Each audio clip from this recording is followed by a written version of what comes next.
So apparently all the English-speaking people were taken. So here I am.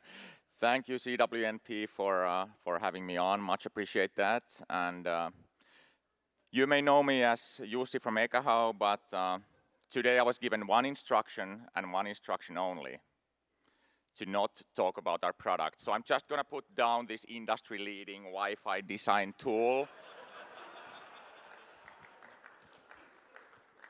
So there we go. I'm going to be just Jussi. Okay.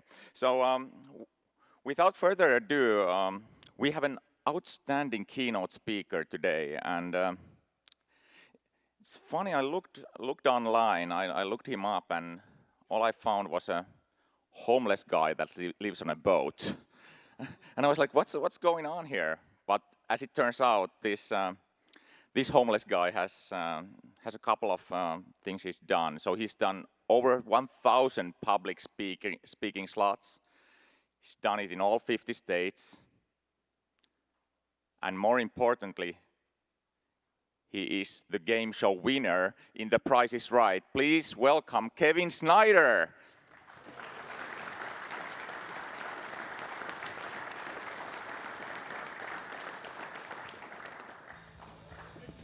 I made you run, man. Give it up again one more time. Hey, thank you, buddy. Well, good morning. Feeling good today? Give me 2 claps. You ready? Get your jazz hands out. Feeling good this morning? Give me 2 claps. There we go. That's pretty good. Pretty good. Repetition is the mother of skill. If you want to be good at anything, what do you need to do? Repeat with me. Say practice. All right. 2 claps. 2 claps. Half clap. Seriously? All right. Well, thank you for being here this morning. How many of you are from the great state of North Carolina? Anybody here? All right. How many of you have heard of North Carolina? All right. Good. And as he mentioned, yes, I live on a sailboat on the coast of North Carolina called Wilmington, North Carolina. At least I did until May 12th this year when I got married. So now I live in Raleigh, but still have the boat. That was my one condition. So speaker tip number 1 is know your audience. Do we have any ladies in the room? Can you say hi? All right, we got a few. Guys, say hey. Hey. There we go. Okay. Now, I'm going to play for you the best song ever made. What do you think it is? Anybody heard of Journey? Okay. Play for you the best song ever made. What we're going to do, this side of the room, you got the first verse. All right? This side of the room, you got the second. And the loudest person in each group, you get a free copy of my book. All right? Here we go. This side. Just a small town girl. Just a small town girl. There we go. Come on. Living in a lonely world. There we go. She Took the midnight train going anywhere. Here we go. Twice as loud. We got this. Here we go. Come on, guys. Just a city boy. There we go. Jealous? Born and raised in South Detroit. You Took the midnight train. going anywhere. You sound good? All right. Look at somebody sitting next to you. Look at them, not me. Look at them. Give them a high five and say, you sound good.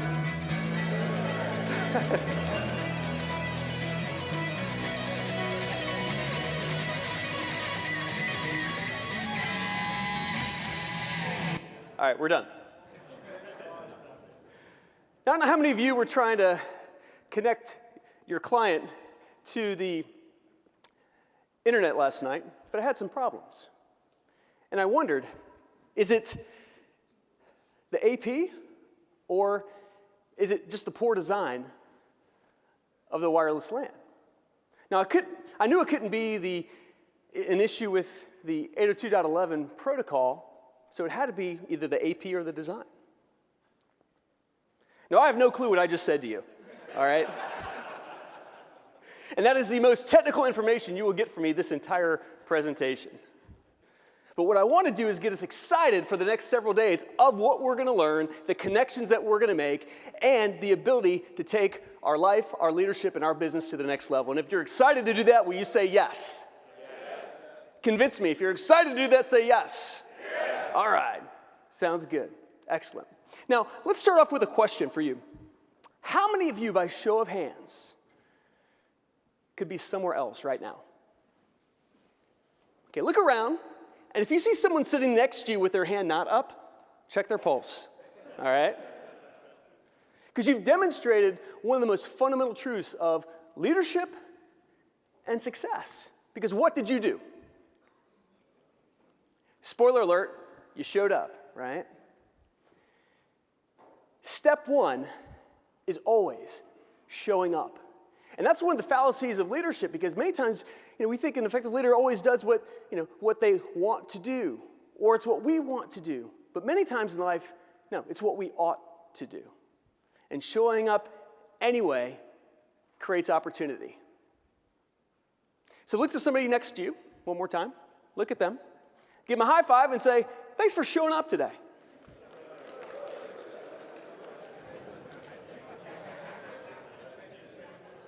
Now catch this, and you've got a handout in front of you. I'm going to go through a lot of information fairly quick.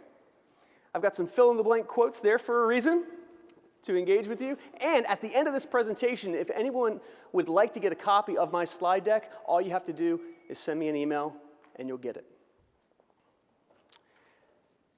Showing up, it gets us started. How we show up determines our potential. And I'm going to share with you a couple business cases proving just this. Near where I live, there's a furniture store. It's right across the street from a large CarMax. And have any of you ever seen a sign flipper? You're at a red light or you're driving your car. And just the other day, I saw this gentleman. And I got his permission to take the photo afterward, because he caught my attention. Every single day, this is what he does. I've never seen him stand up. I've never seen him holding the sign. And I thought, is this some sort of reverse marketing? Because here I am, I'm talking about this gentleman as an example of what not to do. How many of you have learned things in life about what not to do, right? Ever had a boss and you thought, I know how not to lead, right? But it's very interesting, because is this person here, when you see them, are they inspiring? Would you like to be on their team? Would you like to work for them?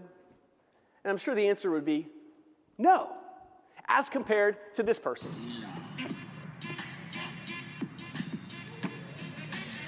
Exactly. Check this out.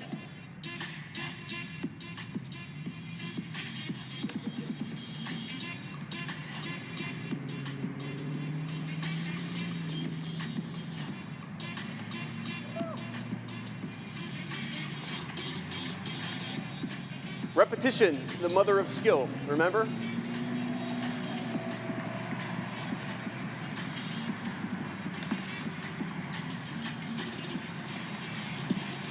Now what's interesting, let's give him a round of applause, all right?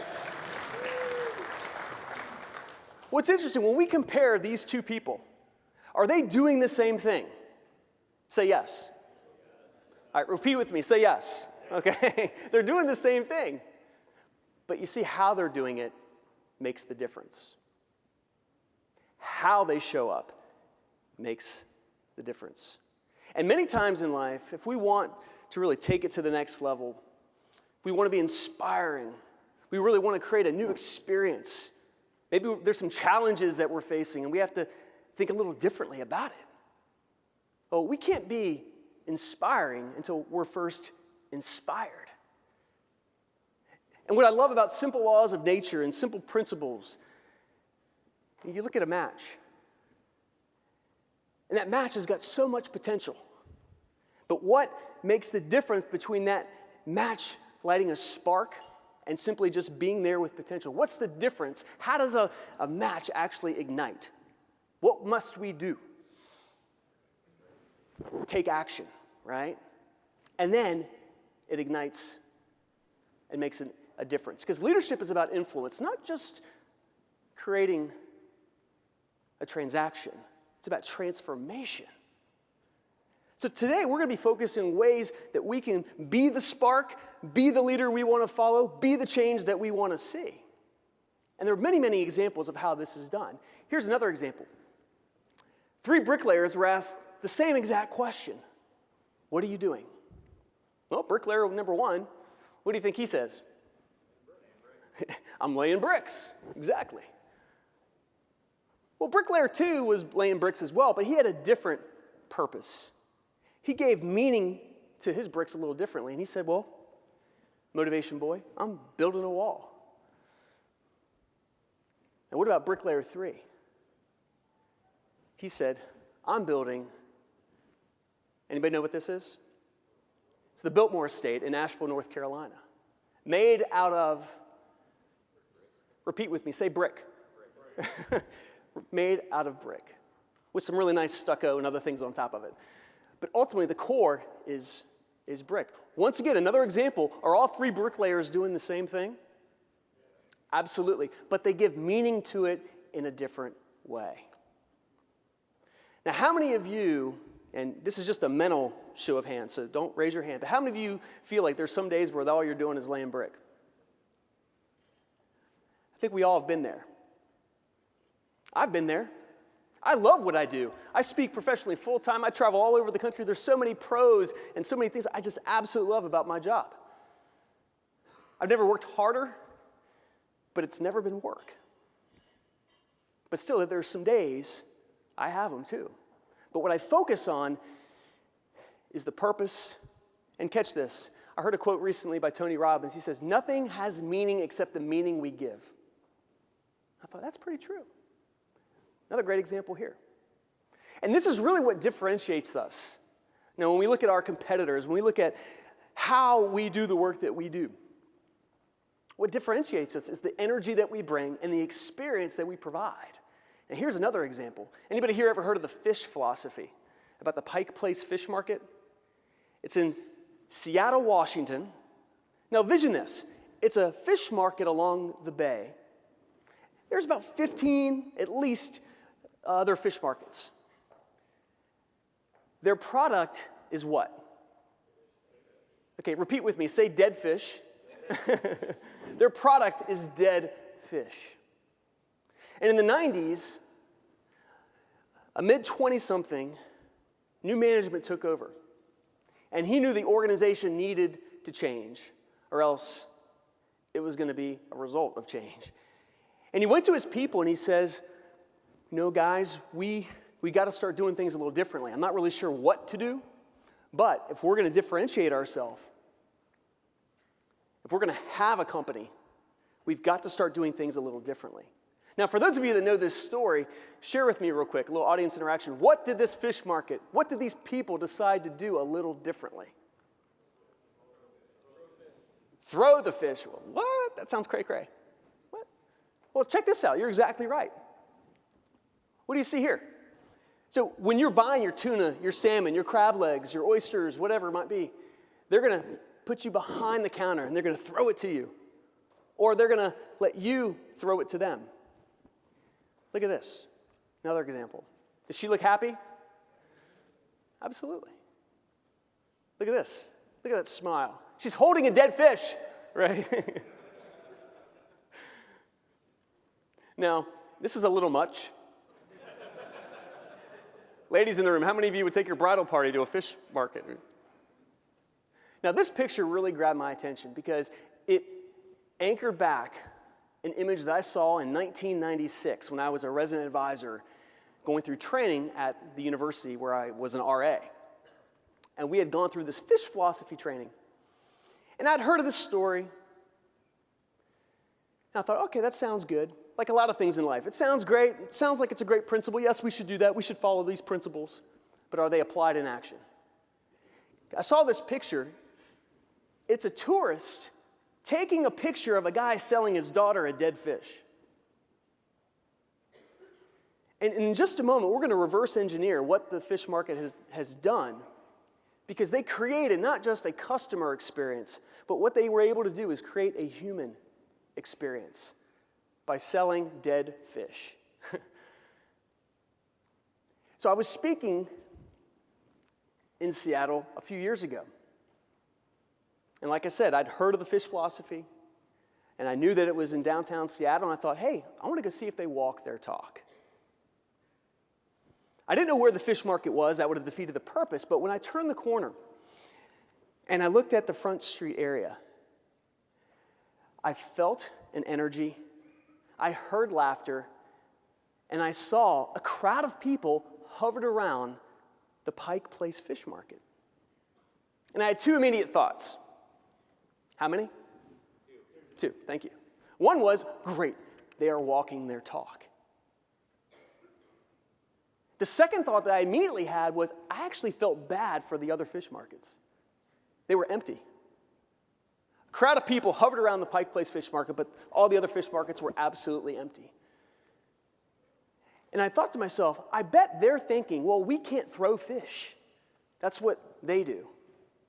But let me ask all of you a question. Could those other fish markets have decided to do something differently? Could they have decided to? Yes or yes? Absolutely. But they just made a choice not to. They made assumptions. Many times in life, dealing with that challenge, or when we have to innovate, we have to do something differently, we have to reinvent, doesn't have to cost a dime. What it requires is some intention.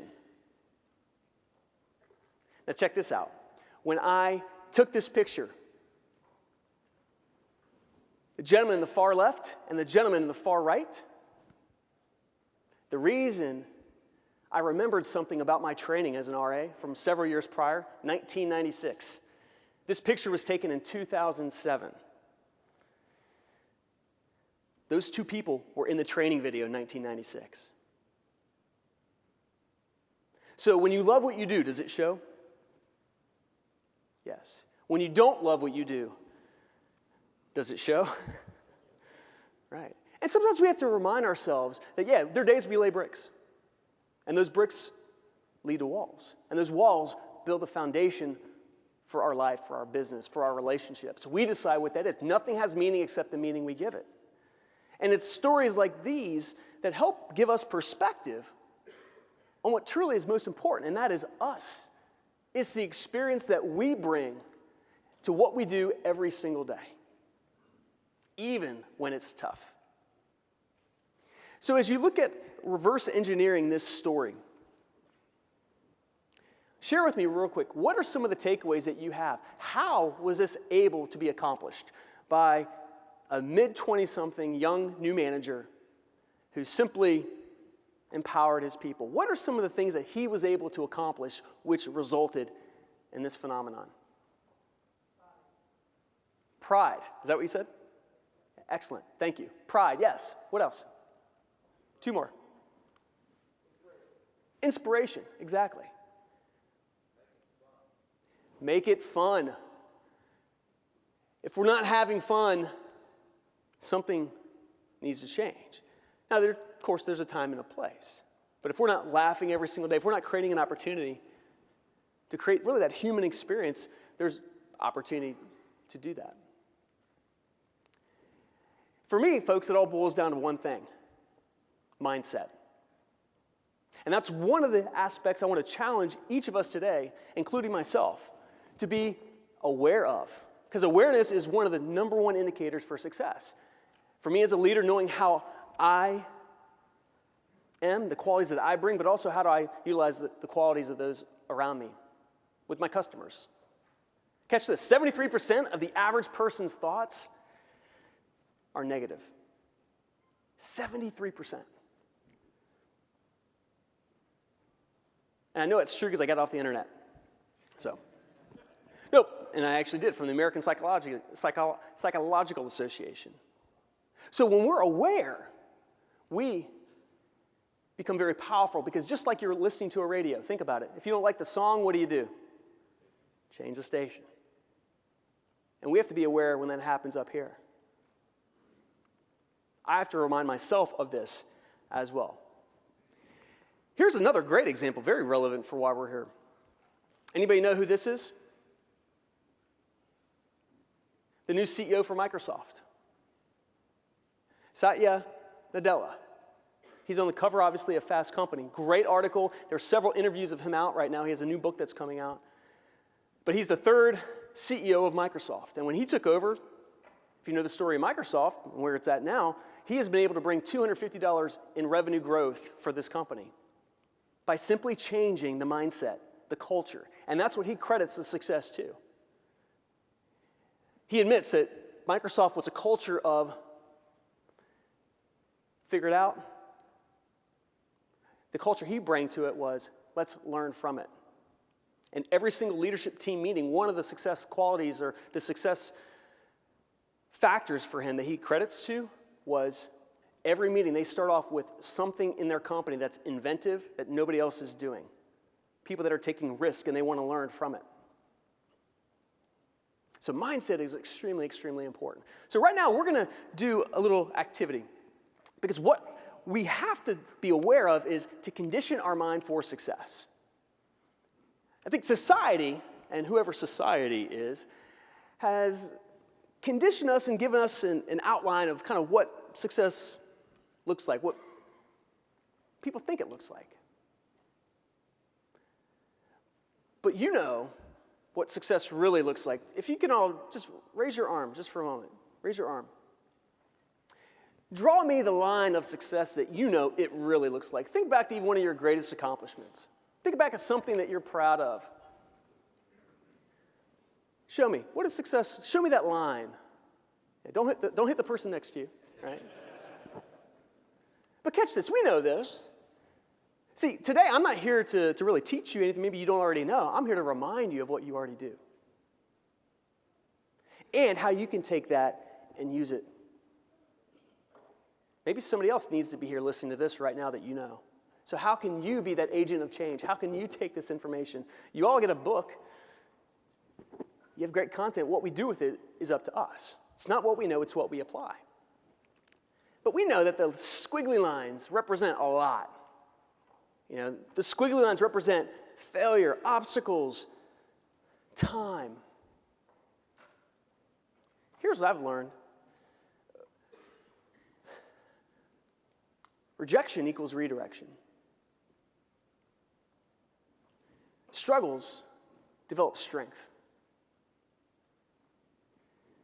Setbacks are set-ups with the right mindset. Mistakes are teachable moments. And one of my favorites is this. Hard work always beats talent when talent doesn't work hard. I'll never forget when I went to college. Didn't have a lot of self-confidence. Didn't think I'd make it. I applied to one college because it's the only college I thought I could get into. And when my mom heard me say that during a presentation, she came up to me afterward and she cried. She goes, I had no clue. What did I do wrong? I said, Mom, you didn't do anything wrong. I was just a messed up kid. I was always searching for normal, and then I got to college and realized there's no normal, right? But my freshman roommate was brilliant, almost a near perfect score on the SAT. I saw it. I had less than a 900. So I knew when I went to college, if I would have a chance, what's the most important thing you think I knew I had to do? And you've done it today. I showed up. And within the first semester, he flunked out. I made a 4.0, and I realized, some things in life don't have to be very complicated when you just do the basic fundamentals. It's like what Lou Holtz, football coach, now he's an ESPN commentator for football. He would say this to his players. He would say, hey, guys, let's not make the game of football complicated. Run down the field, catch the ball. Think about that. How true. But how many times in life do we make things complicated? So what we have to be aware of is when we're getting in our own way so that we can get out of it. And here's a great example of why that's important. Because if it was easy, wouldn't everybody be doing it? Right? That squiggly line right now, that challenge, I've never met someone that didn't have something they wanted to see different in their life. I've never met anyone that didn't have some sort of challenge. So right now, you're in a squiggly line of some sort. Only you know what that is. But knowing that, hey, if it matters to you, it's just another opportunity to learn something to make it work, or to give it one more shot. You might be 2 feet from gold right now. Here's another way of looking at it. How many of you drove here? Anybody drive here? Okay. How many of you ever ridden in a car? Right? Okay, good. What do you see here? We're in a car, we're driving forward, beautiful blue sky, beautiful day. What else do you see in this picture? Yeah, we got the rear view mirror, which in a car, the rear view mirror represents where we've come from, right? Well, what would happen if I drove my car through a rear view mirror? Yeah, probably wouldn't be a good idea. And so that rear view mirror represents where we've come from. It can also represent what we need to look out for, right? For some of you, this is it. But I think many times now I've had to be mindful of this because I aspire to always walk my talk. And I speak to corporate audiences all the way to college and high school, and it's very, very important for me and also anyone as a leader and just a human being to be authentic and transparent. I didn't realize it for years that I was living my life through a rearview mirror because I had battled depression as a teenager. I had been diagnosed with anorexia, which is an eating disorder. I'd even been arrested. And I took all that junk with me to college. Because, like I said, I wanted to be normal like everybody else. And I realized, there's a lot of people that have a similar story. And my story is no different. The fact that the only difference between you and I right now is I've just shared mine with you. And connection is one of the things that we as human beings seek out more than anything because of the meaning that connection provides for us. So one tip for you today would be to think about what's the story that you need to share with somebody. Whether it's a customer, a relationship, maybe it's your team, maybe it's you yourself too, just being open enough to say, it's time that I transform and take this to a new level and stop living maybe in the rearview mirror. Because once we do that, there's a huge weight lifted, and then we can actually achieve our full potential. So a few years ago, I was asked to do a TEDx talk. Anybody here ever heard of TED Talks? Okay, a few of you probably. There's the 18-minute talks. Somebody usually presents, shares the concepts, innovation, maybe something they invented, a perspective on something that's unique. So I was asked to present on a leadership topic of one of the most common denominators of the most extraordinary leaders. And I thought, well, that's pretty interesting. I've kind of always studied that. My doctorate's in leadership, written a couple books. All right, that's great. I'll embark on this. And unfortunately, I was not able to find a common denominator because everyone achieves success differently. But what was very inspiring were the stories behind the story of what I discovered. For example, here are some people I looked at. You notice many of their faces. Let's look at a couple. Anybody know who this is? J.K. Rowling, who wrote Harry Potter. But does anybody know the story behind J.K. Rowling? I'm sure many of you do. She was unemployed. She was a teacher. Well, she was a teacher until she was unemployed. And she would write Harry Potter on her lunch breaks. People thought she was introverted and antisocial. She was on the equivalent of what we would call welfare. In the UK, they call that benefits. And she was a struggling single mom. And she credits where she was at in those moments being at rock bottom, only with a vision for this idea of this character in a book that she had been writing and dabbling in for years. And it was on a train where she finally said, I've got nowhere to go but up. And if you want to watch an amazing, amazing speech, her commencement address at Harvard University, it's on YouTube, it's on my website as well, I'll send you that link. It's one of the most phenomenal videos you can watch because she credits her being at rock bottom to launching her success because of the mindset that she brought to it. She wasn't a victim any longer. She got fed up living in that rearview mirror. Here's another example. And for you conspiracy theorists, let's just assume for a moment we did go to the moon, okay? The most brilliant people, when JFK in the early 60s during the Cold War said, we're going to go to the moon, people thought he was cray-cray. They thought, no absolute way. We don't even know how to do this. The most brilliant minds said, well, let's figure it out. Do you know what percentage of the time on the first trajectory toward the moon? Let's play a little Price is Right. Give me a number. What percent of the time do you think we're actually on track? 10. I heard 10% go down. Who said 3%? All right, you get a free book. Good job. All right. 3% of the time. Meaning 97% of the time, what did we have to do? We had to adapt. We had to be flexible. We had to figure out the next step. Think about that. 97% of the time, they were wrong. 3% of the time, they were correct. But because they had the right mindset, they were able to adapt and overcome. It's like baseball. If you thought about baseball, what a great, batting average in baseball. A great batting average would be what? Make math easy. 300, thank you. Which means 3 times out of 10, we're successful. 7 times out of 10, we failed. But if you have a career batting average of a 300, that might be Hall of Fame. And in life, we try something 9 times out of 10, we get it right. 1 time we don't. What do we focus on? That 1 time.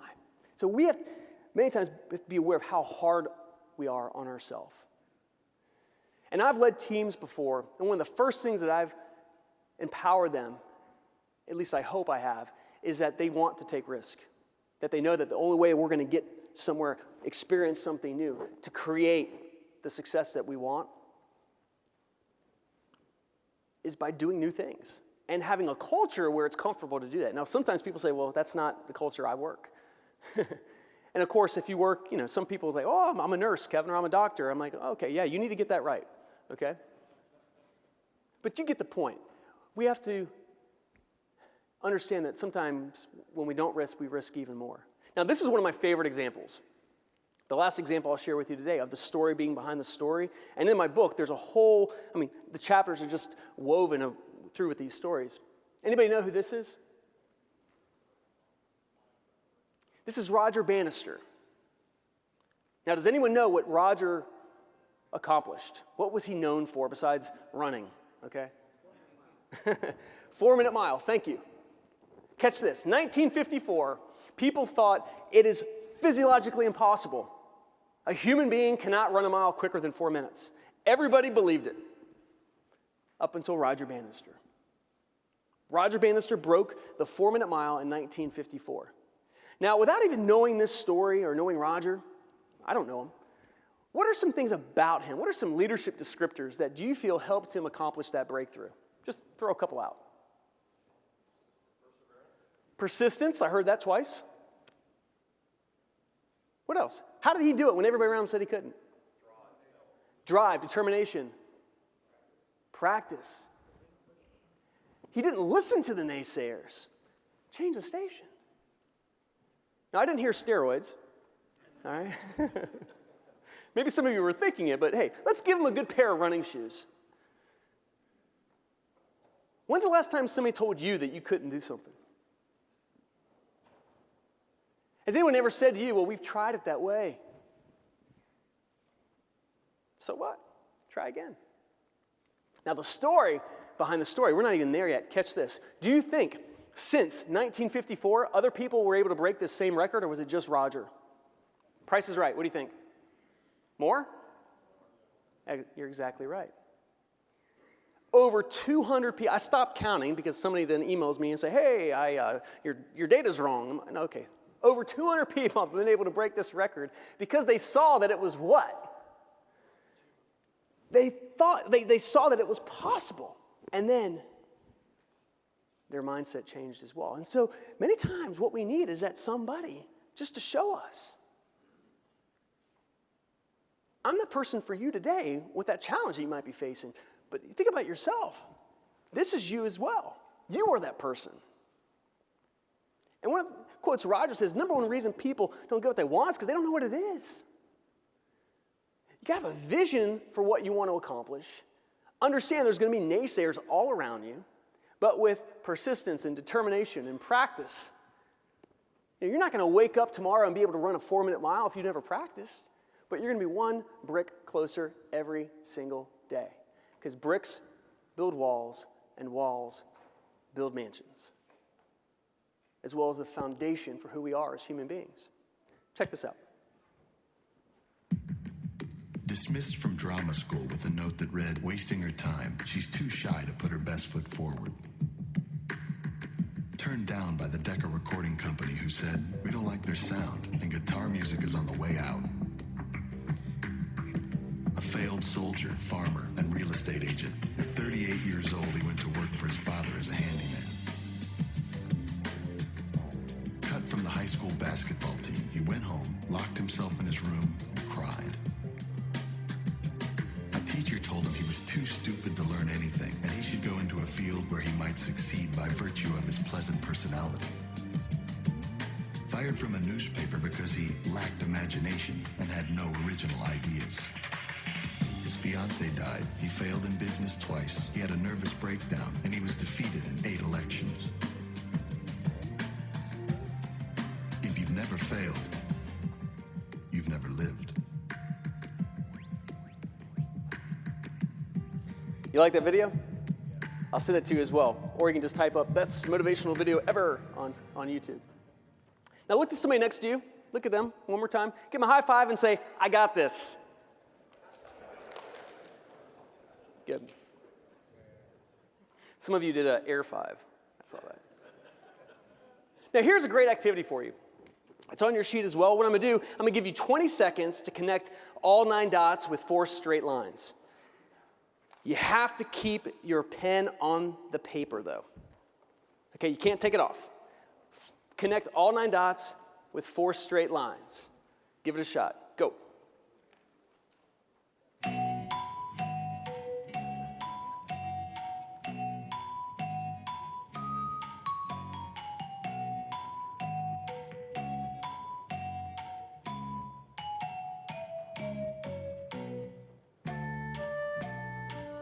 Give you a tip. Think differently.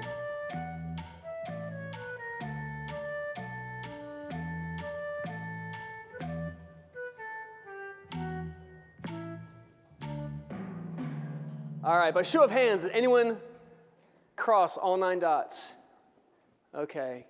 Look around, look around. For those of you, have you done this before? Keep your hand up. Exactly. Okay, good. Very simple activity that can apply to anything that we want for it to apply to. So for those of you that were able to accomplish this, what do we have to do to achieve the objective that I set for you? Think outside the box. Pretty cliche, right? I mean, how many times have you heard, think outside the box? It's become so cliche that we've lost sight of its fundamental importance. Again, many things I'm sharing with you today, they're what I call simple truths for a reason. I looked at your schedule.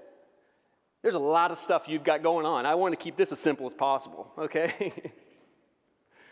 So let's show you how we would accomplish this, because I want you to take this back and use it for something. You know, when I speak to high school kids and college kids, sometimes I get emails from parents. You know, they had dinner with their son, their daughter, and for the first time ever, their son or daughter talked to them at dinner and say, "Hey, Dad, check this out." Hey, put 9 dots on a napkin, and the father is stumped, and he says, he emails me and says, "Who are you?" So use this for something. Check this out. So if you look at the screen, start at the very bottom right. Go diagonal up, follow that. Then you go down, diagonal over, and then across. Okay? We simply thought outside the box. I had a friend that recently said, "You know where the rules are to how to get outside the box, Kevin?" I said, what do you mean? He goes, "Well, they're normally outside the box." But what does this box represent? That's the key. That's why we're talking about this right now. What does the box represent to us? Right, it's our way of thinking. What else? Our limits. Ooh, I like that. How about policies, procedures, all the things that kind of, right? How do new policies get formed? You try them out. I'm looking for one more thing, though. What is one other thing, another metaphor for this box? Say again? An antenna. All right, you get a free book. Good job. All right. Anybody ever heard of a comfort zone? Say yes. Okay. Guess what? You've got one. I've got one. We all have a comfort zone. A comfort zone is, again, the meaning that we give it. So in this case, we were able to achieve the objective because we took risks to go outside of our comfort zone, or we would have to. Now, going outside your comfort zone is difficult. It's not easy. But what I've discovered is the most extraordinary people who've led the most extraordinary companies, even the people who are most happy in life, are the people that understand I'm going to have to try to do something different if I want a different result. And the more that I push myself, I'm going to feel more comfortable doing that. I'm going to feel more comfortable doing that. So, here's one thing when you look at change, and this is why people fear change, because it pushes them outside their comfort zone. Change is inevitable. Repeat that 5 times. Inevitable. Growth is optional. I've heard many people say that quote, so we'll just say it's me, okay? But no, it's a simple quote. Think about it. We're changing every single day. Right now, we are one of those dots. You decide what happens next. True?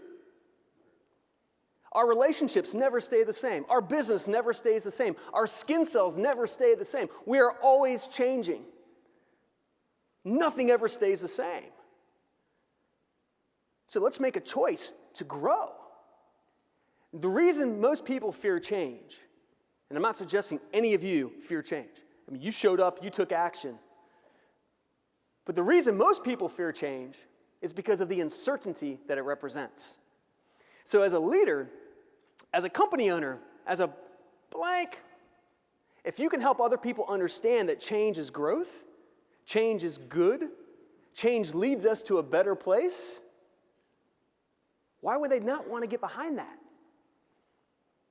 Now, companies have normally brought me in, or sometimes they brought me in where they've just done 2 layoffs. And if there's a third one coming, there's not much I can do to get people to feel good about not sure if they have a job. And those are presentations that I refer to my other speaker friend, okay? I'll turn those down because I can't be that agent of change for them. There's nothing I can help people do. But what I can help people do is to develop and understand what a mindset of success really looks like, and that is one that says, hey, I'm going to be intentional about what I'm going to do in my life. Here's some examples of companies that didn't get this right. You know these companies. Kodak. What's the story of Kodak?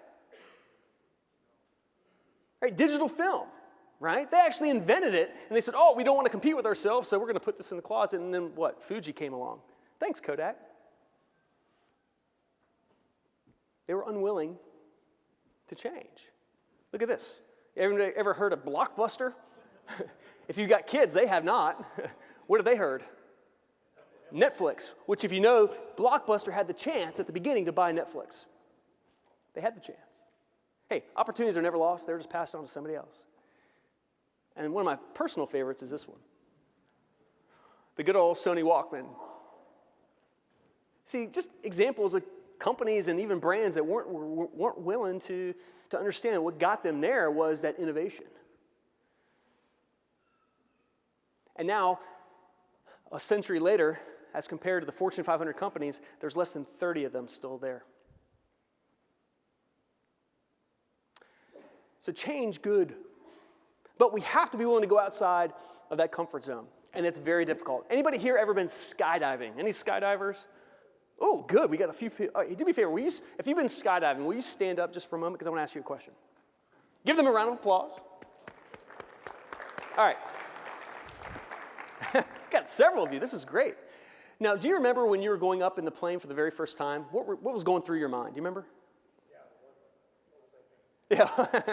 What was I thinking? Who put me up to this, right? What were you thinking? Do you remember? Same thing. Yeah, same thing. Okay. So catch this, and I'll ask each of you another question in just a moment. Keep standing.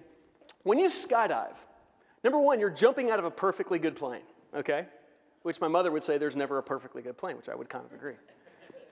But then when the window opens, or the door opens, and at 13,000 feet, all that cold air rushes in, you realize that now you are strapped to somebody that you don't know. And you're jumping out of this plane. and you don't have a choice. You've got to go. There's a window of opportunity that you have to jump out of this plane. And as you fall down to earth, how did it feel? Do you remember the feeling that you had? Unreal, right. So it went from fear, I cannot believe I'm doing this, to unreal, great, invigorating, excitement. Then you keep going down, you see earth rising, and it's like somebody's underneath you with a really big hairdryer, blowing up on you. And about 5,000 feet, the chute goes out, you float down to earth. What did you want to do when you landed? Do you remember? I was kind of emotional. You were emotional? Yeah, it was a rush. Absolutely. And what did you want to do when you landed? I wanted to do it again. Did you want to do it again? Do it again? Do it again? Do it again? Get the point? Give them a round of applause. Thank y'all. Thanks. You see, in life, I'm sharing with you many of these metaphors that just seem to work.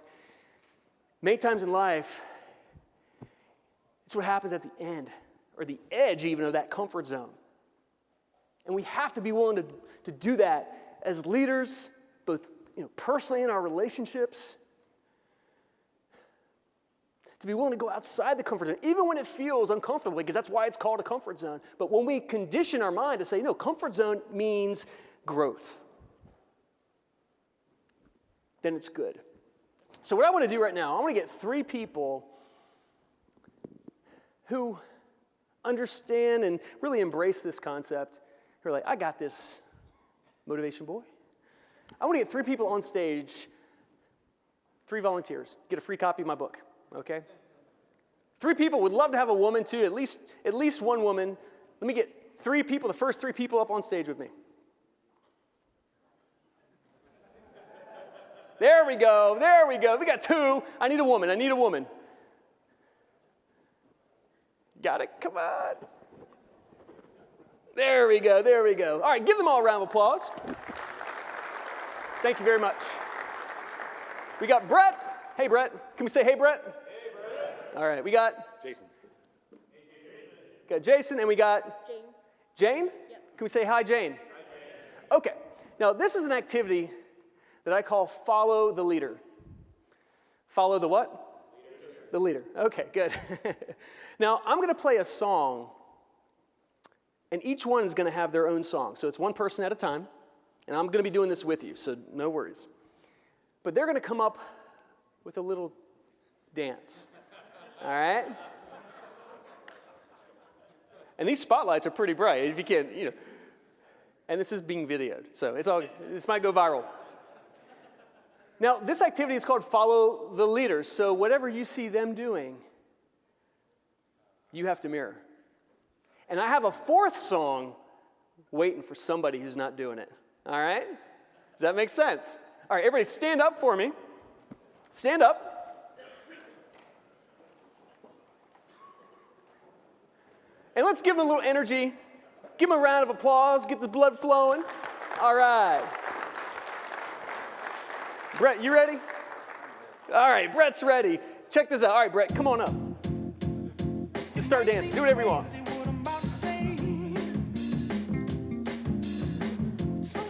There we go.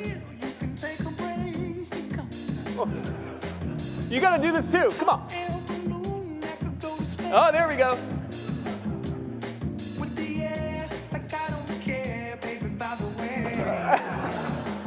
All right, give it up for Brett. And your name again? And now we got Jason. Here we go. I follow you.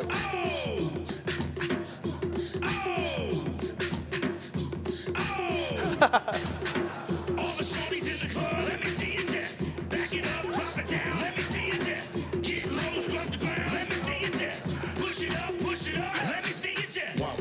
Hey, look at this. All right, give it up for him. Good job, man. Good job. And we got, name again? We got Jing. Give it up for Jing. Here we go. I follow you. This is how we do it. Hey!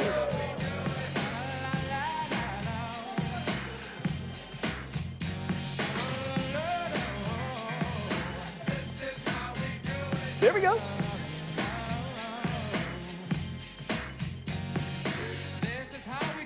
Should we let her keep going? No, we're not. All right, give them all a round of applause. Hey, man, thank you so much. Thank you, thank you. All right, y'all can take a seat. Awesome. Yeah, y'all can take a seat. Woo.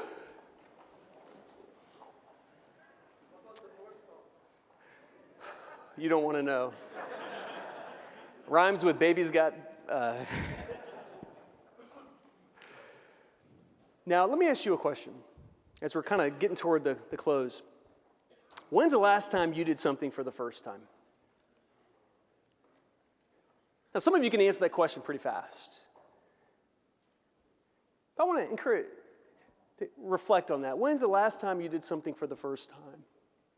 And one of the strategies that helped me to really feel fulfilled in life, and also helped me really feel at least that I'm tapping into my potential, is I'm always pushing myself to try new things. Like I said, I just got married. But there's reasons why I wanted to live on a sailboat. There's reasons I wanted to travel around the world. There's reasons I wanted to do things, both personally and professionally. And I live by that motto. When's the last time I did something for the first time? And if it's been a while, then I know that I've got to reflect on something. Because I don't want to look back and wonder, hey, why not? Or what if? And I get, some times in life it's difficult to do that.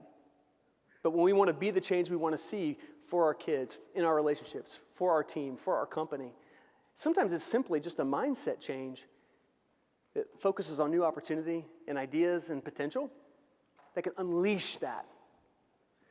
And like skydiving, when you feel the fear and you do it anyway, guess what? You want to do it again. Because this is where the magic happens. And once we get a taste of this,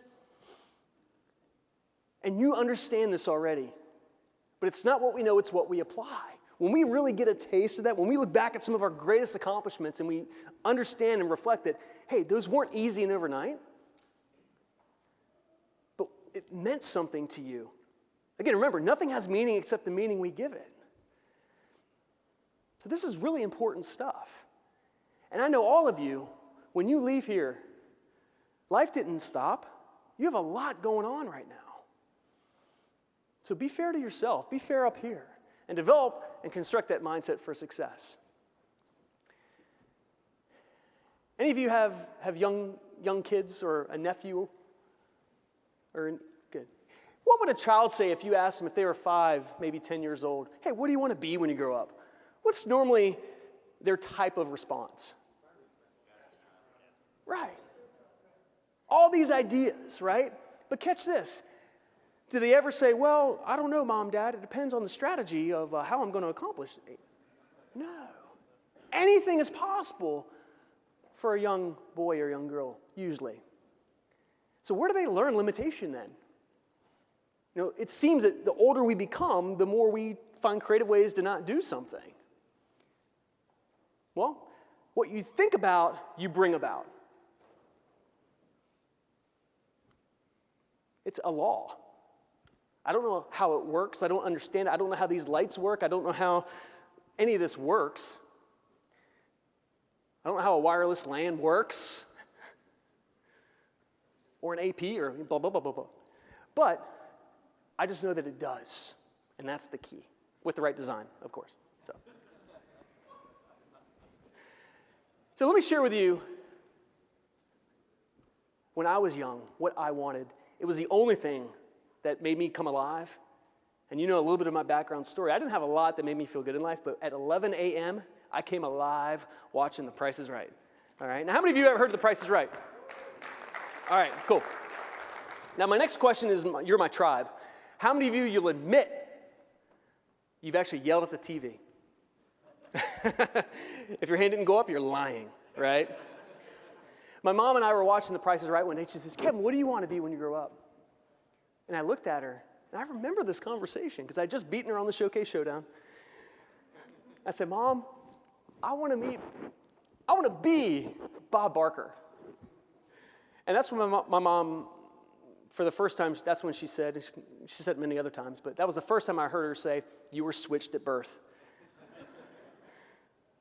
But this vision of me being on stage and shaking hands with Bob Barker, it wasn't just a goal, it was an expectation. And I didn't understand it then, but again, I had no limitations. I knew that it would happen. It was just a matter of time. I had no strategy, but I didn't let that stop me. So growing up, my mom and I, we would be going to the grocery store. She'd be shopping for groceries. What do you think I was doing? I was studying prices. She would even play a little game with me. Kevin, how much this? How much that? How much? I'm like, $6.95, blah, blah, blah. A teenager should not know the price of Metamucil or prune juice, right? But I got really, really good. $4.95, $8.95. So I go to college. Dr. LaVon Adams, English 101. First assignment we had was write a descriptive paper on anything that you want. No holds barred. What do you think I wrote it on? Price is Right. I get the paper back a week later. And remember, I didn't think I wrote very well. I didn't feel like I was very smart. I open up the paper. I look at the grade, and it says, "See me after class." What? So I go see her after class. She says, "Sit down. I want to talk to you." I'm like, whoa. She holds up a copy of my paper in front of my face, and she says, "Kevin, in all my years of teaching, this is one of the best papers I've ever read. But you need help.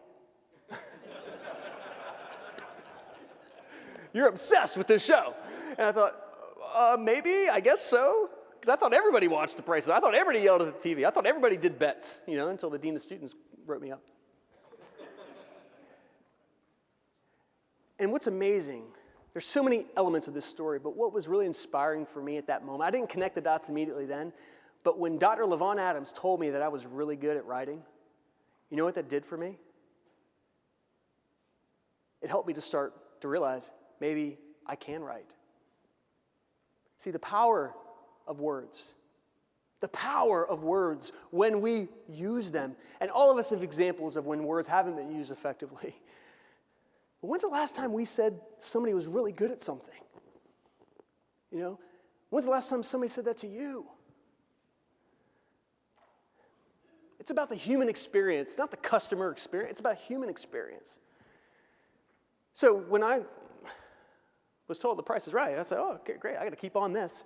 And I arranged my class schedule around the show. For 4 years, never had a college class at 11 a.m.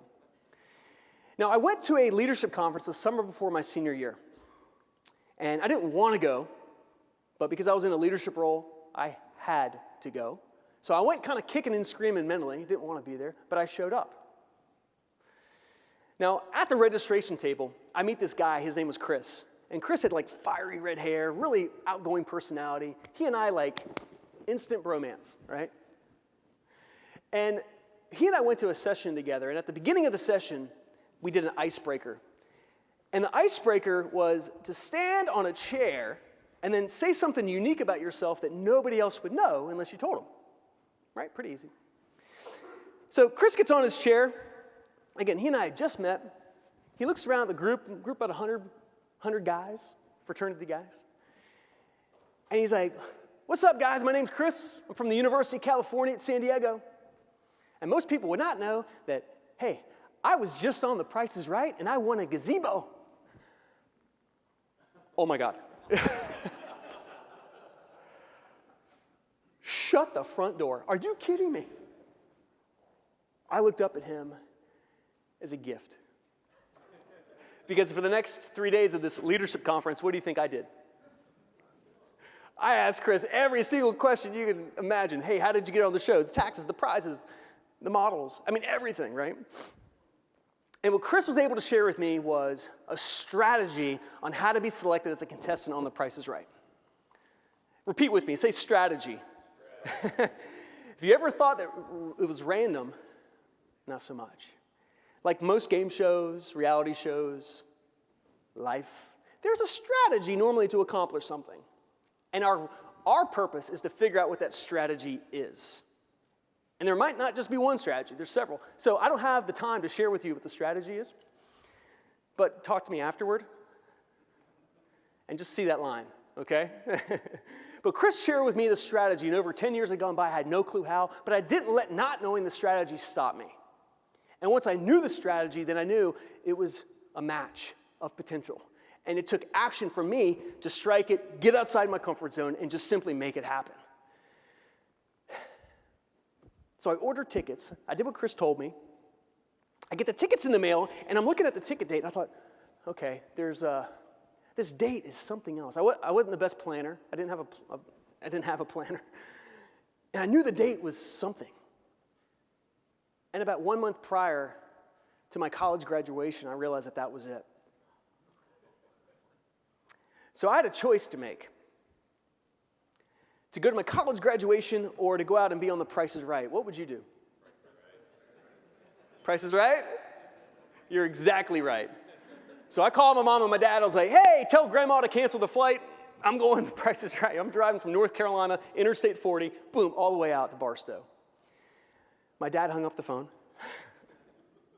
And my mom talked to him a few minutes later. She calls me back and says, okay, I've talked to your father. They gave me the blessing to skip my graduation and drive across the country. So fast forward, 1 month later, I get in the car, I take one of my buddies with me from college. We drive across the country, 3,000 miles in 3 days. We pull up with Chris. We got the whole strategy going to be implemented. We got a caravan of cars. It is going to happen. We pull up to 3551 Beverly Boulevard, morning of the taping. And there's a sign on the gate. You ever seen National Lampoon's Vacation with Chevy Chase? The Griswolds go to Wally World, and then what happens?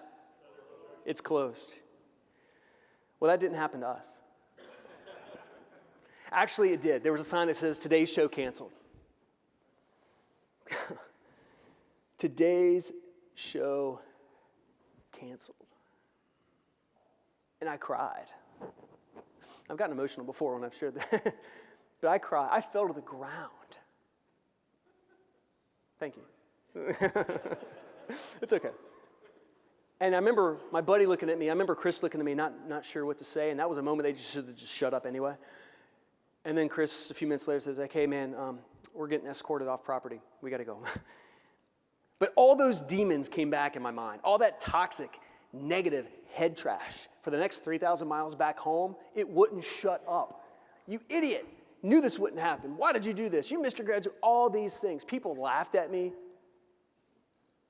And something happened. When I got back into North Carolina and I knew I was getting close to home, something came out of me that I had never experienced. And you know what it was? It was frustration with myself. It was frustration with me allowing myself to talk junk to me. And I just said, enough's enough.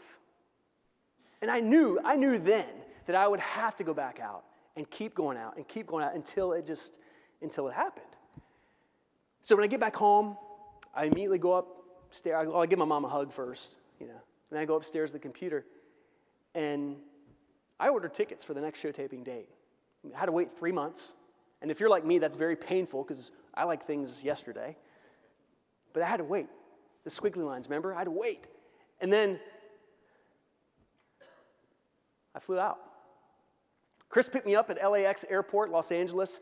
He's like, hey, let's go out and get something to eat. I'm like, no, we're going straight there. 2 a.m.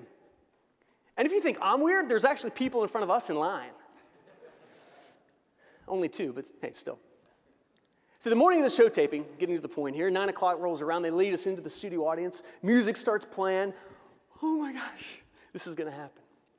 Then the butterflies came back in. Hey, you're not going to get called. There's so many people here. Blah, blah, blah, blah, blah. And I thought, shut up. Now, I can tell you what happens, or do you want to see a quick video? Sorry, these lights are bright. I can't hear you. What? All right, check this out.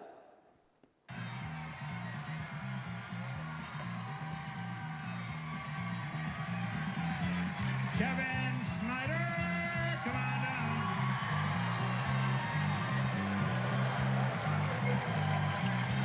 And Henrietta Ferguson, come on down. You are the first 4 contestants on The Price is Right. Now, here is the star of The Price is Right, Bob Barker.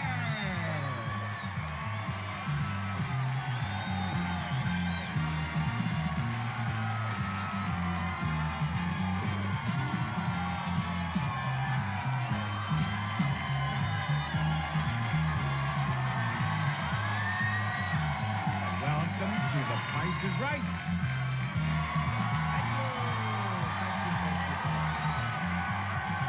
Thank you for that wonderful welcome. Right here is the first item up for bids. How about this gorgeous diamond and sapphire bracelet?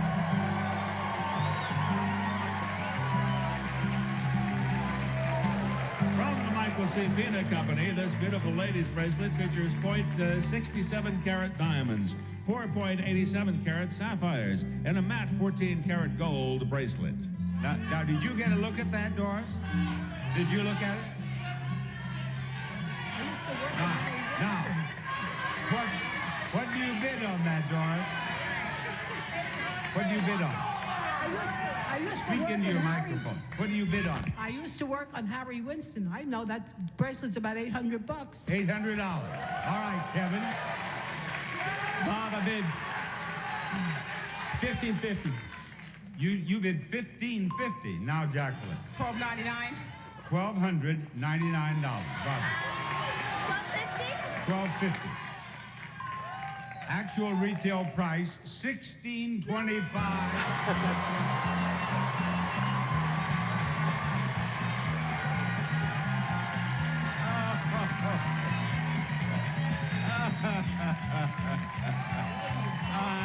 Kevin, thank you. Kevin, my man, listen to what Rod has to tell you. Kevin, you have a chance to win $10,000 in cash. $10,000 on the punch board.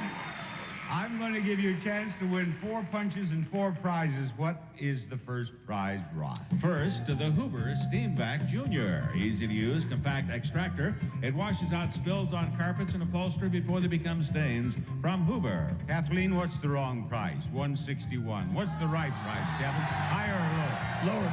Lower. You got it? You get it? Punch. Let's go on, Rod.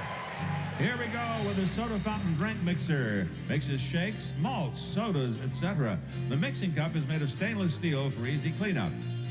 Higher or lower than 37? Higher. Higher is right. Another prize, another punch. What's next, Rod? Next, Bob, a napkin holder, salt and pepper set. So compact, so convenient, and so appealing for your kitchen table. And not $32. Higher or lower? Lower is right as is. Last prize. Finally, keep all your magazines or books organized and in one place with this beautiful rattan magazine rack with handle. And is the right price higher or lower than $7? Lower?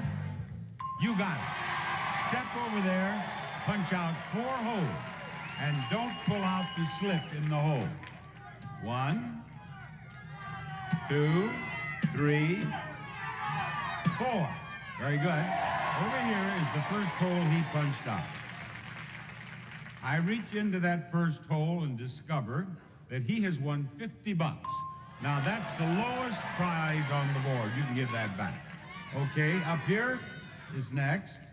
And in this hole, we find that he has done much better. Much better. Now, Kevin, I want to have a little talk with you here. Just want to check this, yes. Now, Kevin, what is the most money you have ever won? About $100. $100. I will guarantee you this is better than that. Now, how much better than that does this have to be for you to quit right now? The full money. You won't accept anything less than $10,000. Cross that bridge when I get there. I don't know. All right, my boy, you are there with $5,000. $5,000.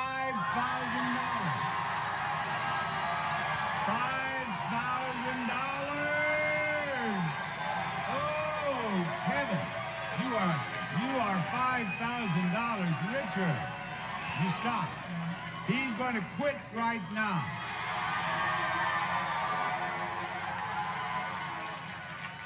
He's going to quit, but I'm not. $100, he'd get a second chance, he'd have another punch. And if he'd got this one out, he would have had $500, so you did the right thing. Well done. Spend your money wisely.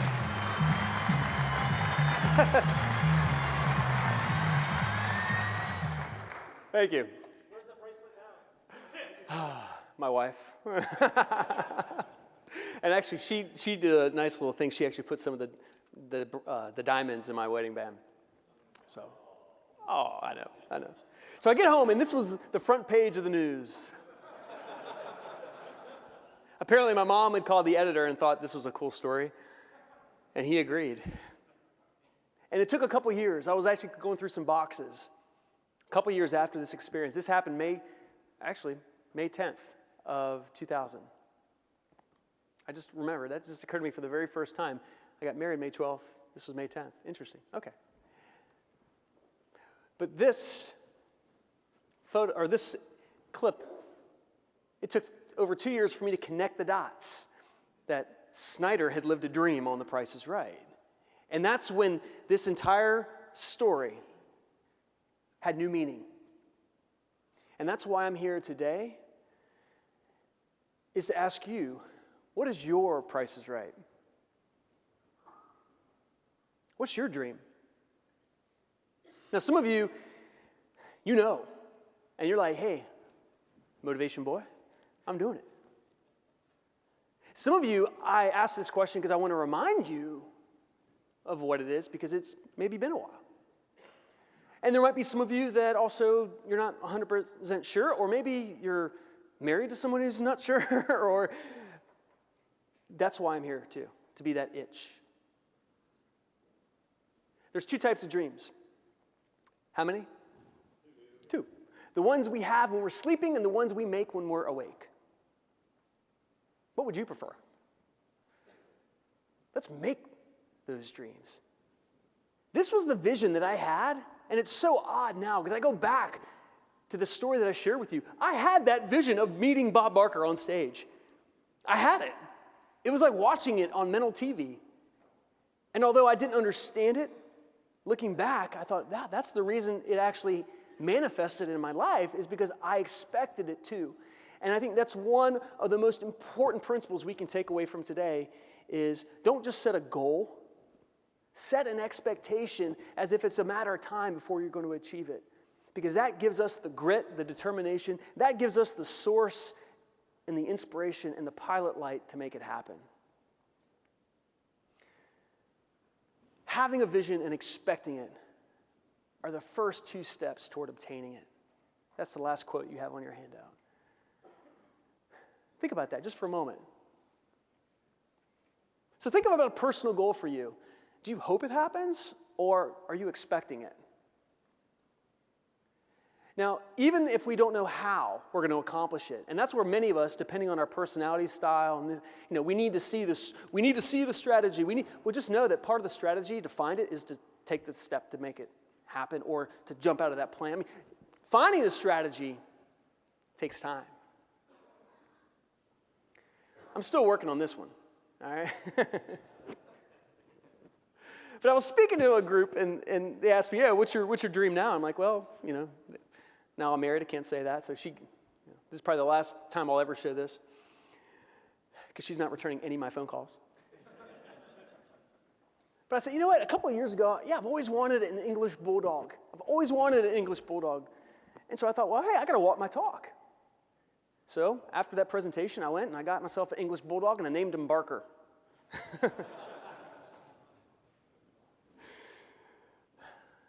As we close today, living a dream is possible when you believe it is. Accomplishing a goal is possible when we believe it is. I'm going to share with you a short video. It's about a 30-second video of Jim Carrey doing a commencement address. Jim Carrey is a comedian. Check this out.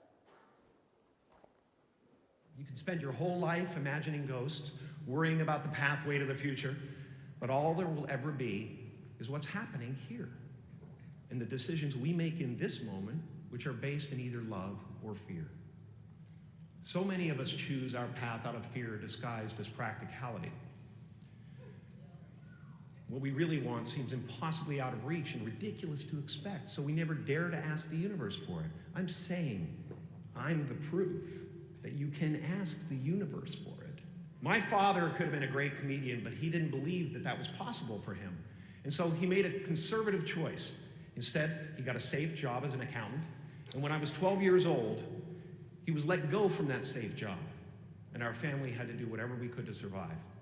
I learned many great lessons from my father, not the least of which was that you can fail at what you don't want. So you might as well take a chance on doing what you love. You can fail at what you don't want, so why not take a chance at doing what you love? What's your Price is Right? What did you want to be when you grew up? What limitations have maybe you placed that need to go away today? Understand limitations are there, but what we focus on expands and we attract more of it. Let's focus on opportunity. Now, the next couple days, you're going to meet new people. You might meet the Chris that you need in your life. You're going to attend sessions. You're going to have ideas that are going to inspire you to take your life, leadership, and business to the next level. What we do with it matters. How we show up matters. Now, anybody here ever had fish? I mean, think about it. It's very true that a fish grows to the size of its tank. So in order for a fish to grow, it has to take a leap of faith. And for us to just say, oh yeah, live your dream, blah, blah, blah, there's some risk that goes along with it. It can feel uncomfortable. But when we don't risk, we risk even more. So what I want you to do, the last thing that I'm going to ask of you is to think about, what does that next bowl look like in your mind?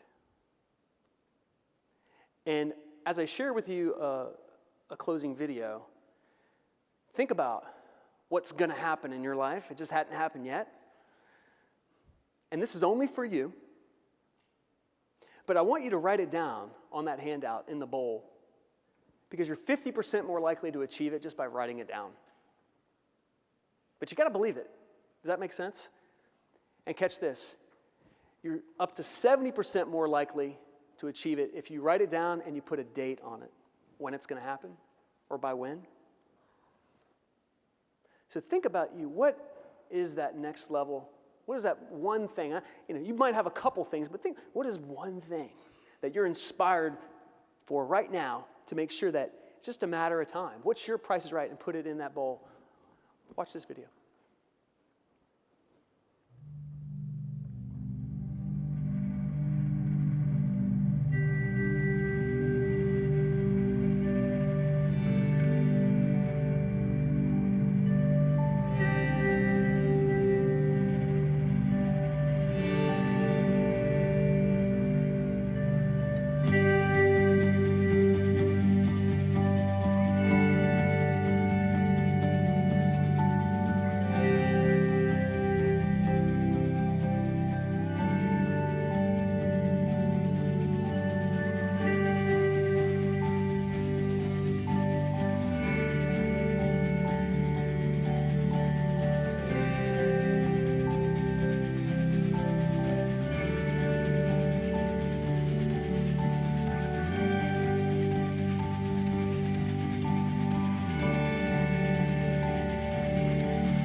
And again, you'll get all these videos, you get all the entire slide deck from today. If there's anything I share with you want to learn more about or get access to, simply let me know.